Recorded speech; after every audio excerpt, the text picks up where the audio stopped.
There are 196 countries in the world. 25 of them are very rich, defined as having an average wealth per person of over $100,000 a year. They are. But far more countries are quite poor, and some, which we're considering here, are very, very poor. These are the 20 poorest countries in the world, where the per capita wealth is under $1,000 a year, or under $3 a day.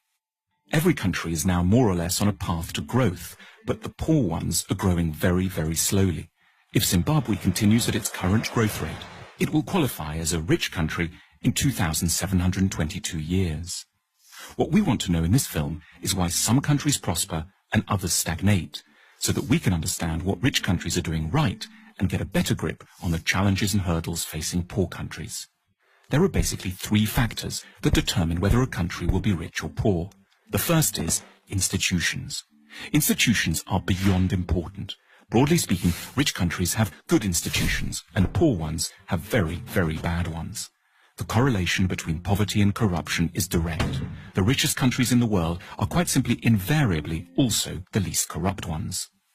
And the most corrupt countries are also the poorest. When countries are corrupt, they can't collect enough taxes to get the good institutions they would need to escape the poverty trap. Half of the wealth of the world's poorest 20 countries goes into offshore accounts.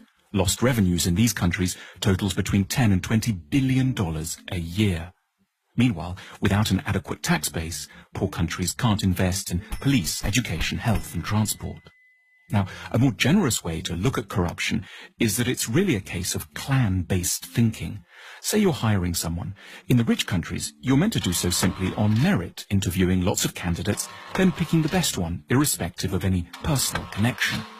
But in poor countries, under the sway of clan-based thinking, that approach would itself be seen as corrupt. It's your duty to disregard the so-called best candidate from an anonymous bunch in order to pick someone from your own team, your uncle, your brother, your second cousin, the guys from the same tribe. As a result, poor countries don't allow themselves access to the intelligence and talent of the whole population.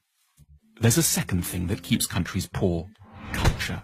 What goes on in people's minds, their outlooks and beliefs. A striking statistic pops up here in relation to religion. If there's one generalization you can make about religion and wealth, it's that the less people believe, the richer they stand a chance of being.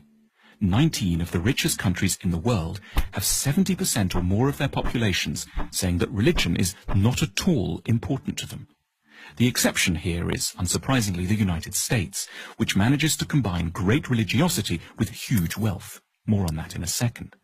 And conversely, the poorest nations in the world are also extremely believing ones. Here's how many people think religion and the supernatural is deeply important in the following countries. In the world's poorest country, simply everyone is a believer. Why is belief quite so bad for wealth creation? Because in general, religiosity is connected up with the idea that the here and now can't be improved, so you should focus on the spiritual and look forward to a next world instead.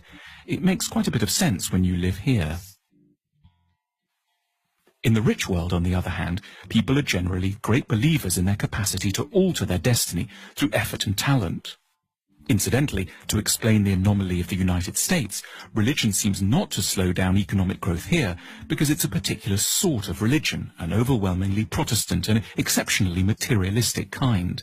The American God doesn't want you to think of building the New Jerusalem in the next world. He wants it here and now, in Kansas or Houston. There's another big factor that determines the wealth and poverty of nations: geography. Poor countries are overwhelmingly located in the tropical regions. This isn't a coincidence. Life is, in many ways, simply far, far tougher there. The problems begin with agriculture. Tropical plants are generally a lot less packed with carbohydrates. Poor countries have worse soil too. Also, and perhaps surprisingly, a tropical climate can be disadvantageous to photosynthesis.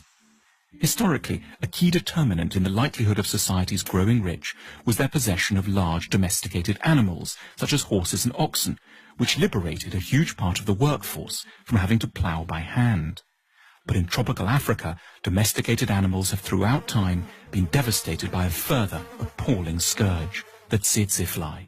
This small fly, exclusively present in Africa because of its heat and humidity, knocks out animals on an enormous scale, making them sleepy or inactive, and has had a profound effect on the ability of Africans to develop technology, increase agricultural productivity, and amass wealth.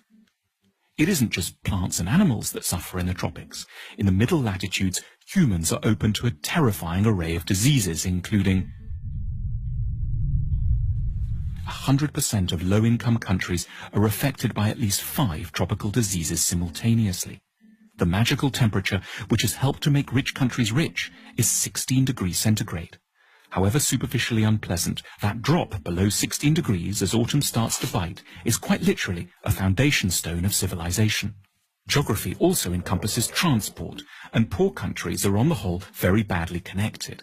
Landlocked Bolivia and semi-landlocked Paraguay are the poorest nations in South America.